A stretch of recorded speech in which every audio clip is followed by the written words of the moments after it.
Thank you very much. Jim, it's good to see you. I've known Jim Nussle. We came in together 16 years ago, and it's good to see you.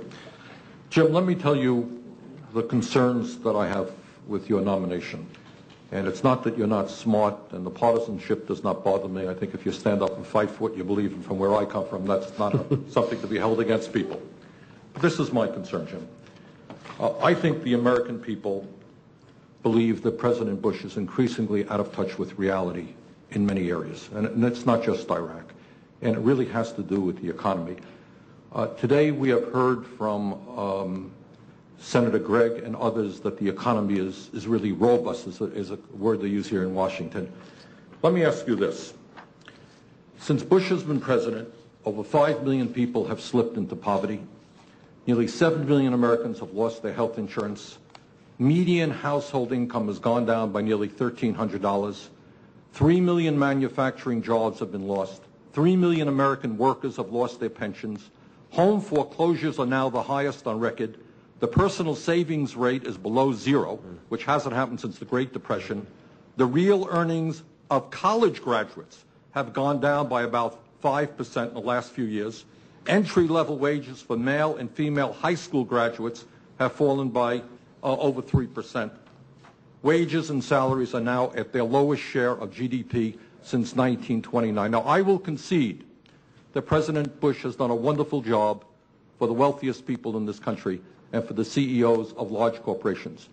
If you receive this position, very important position as head of OMB, are you prepared to go into the office and say, Mr. President, you have got to represent more than the wealthiest 1%, that the middle class is shrinking and poverty is increasing, and Mr. President, we need policies to address the concerns of ordinary Americans? Senator, as I said to the chairman, I'm not satisfied, even though there are statistics to show that there's growth. You pointed out a number that show that we're lacking, and that there are people that are still not able to succeed in our country. There are many reasons for that. I'm not sure it can be pointed at either one person or one policy, but I would concur with you that our work is not done yet. As you indicated, some call it partisanship. I call it being passionate when you believe in something, and I have not shrunk from that in talking either with my colleagues, but I would not shrink from that in speaking with the President either. Jim, the President has insisted that at a time when we have the highest rate of childhood poverty, an issue that we don't talk enough about, but as you may know, over 18% of the children in this country live in poverty, the highest rate by far of any country on earth. The President believes that we should completely repeal the inheritance tax in a way that applies only to the wealthiest 0.2%. If we repealed the inheritance tax, the Walton family, which owns Wal-Mart, one of the wealthiest families in America, would receive over $32 billion in tax breaks. Do you think it's appropriate to give $32 billion in tax breaks to the wealthiest, to one of the wealthiest families in this country, at the same time when we have 9 million children living without health insurance in this country and the highest rate of childhood poverty? Is that a good sense of priorities in your judgment?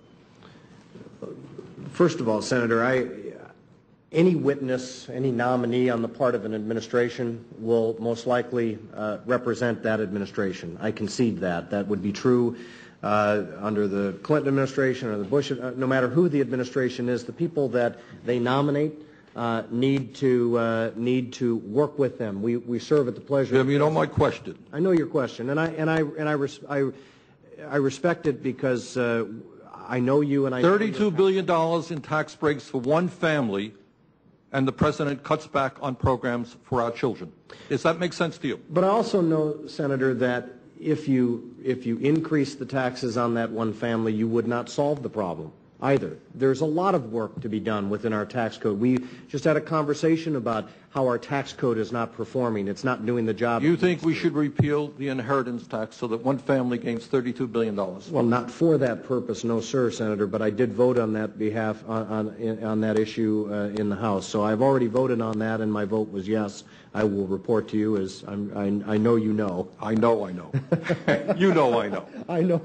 Jim, this country has by far the most unequal distribution of income and wealth. Senator Gregg was talking about how the wealthy are paying all of the taxes. He forgot to tell us that the top 300,000 Americans now earn nearly as much income as the bottom 150 million Americans. 300,000, 150 million. The gap between the rich and the poor is growing wider. These hedge fund guys are making more money than anyone could possibly imagine. Does that growing gap between the rich and the poor in America, which is now by far the highest in the industrialized world, concern you?